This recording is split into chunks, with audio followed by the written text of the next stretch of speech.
সকলকে এইভাবে ঘর অফিসেও রাজি নই। আমাদের রাজ্য পার্টি আমরা বা আমাদের কেন্দ্রীয় অবজারভাররা, মুকুলবাবু একটা সময় চেষ্টা করেছিলেন দিল্লিতে গিয়ে, সেটা আমরা আউটলেট রিজেক্ট করেছি। আমরা ভাই সোমেনকে কেন আমরা ঘর ওয়াপসি করলাম এবং কেন্দ্রীয় নেতৃত্বের অনুমোদনে, তার কারণ হচ্ছে অন্যদের মতো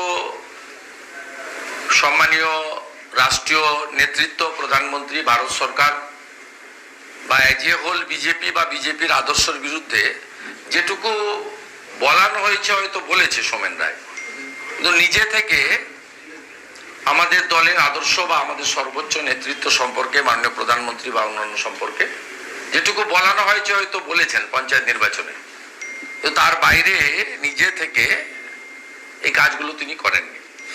তাছাড়াও মান্যবর রাজবংশী সমাজের অত্যন্ত শ্রদ্ধেয় মানুষ, আমাদের রাজ্যসভা সাংসদ অনন্ত মহারাজ তাকে সুপরামর্শ দিয়েছেন যে তুমি বিধানসভায় এলওপির সঙ্গে থেকে কাজ করো।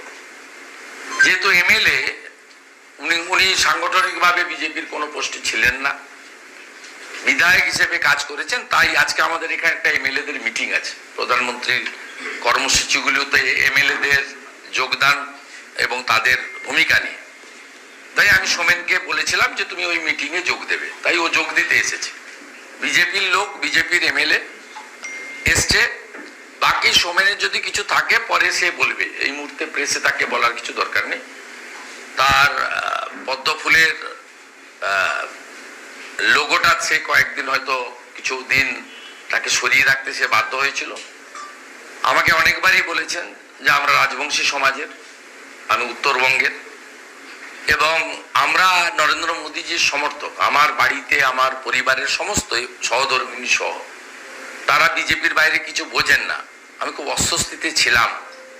আমাকে মহারাজ বলেছেন, আমার শুভানুধ্যায়ীরা বলেছেন যে পরিষদীয় দলের সঙ্গে থেকে কাজকর্ম করতে, এবং আমি সর্বোচ্চ নেতৃত্ব আমাদের যারা রাজ্যের ইনচার্জ অবজারভার আছেন, সুনীল বনসলজি, মঙ্গল পাণ্ডেজি, এবং আজ সকালেও সর্বোচ্চ নেতৃত্ব আমাদের, তাদের সঙ্গে আমি অনুমতি নিয়ে করেছি। এবং এই কর্মসূচির আগে মাননীয় মঙ্গল পাণ্ডেজি, অমিত মালবিয়াজি এবং রাজ্য সভাপতি, রাজ্যের ওজিএস, তাদেরকেও এই বিষয়ে জানিয়ে দেওয়া হয়েছে, মানে জ্ঞাত করা।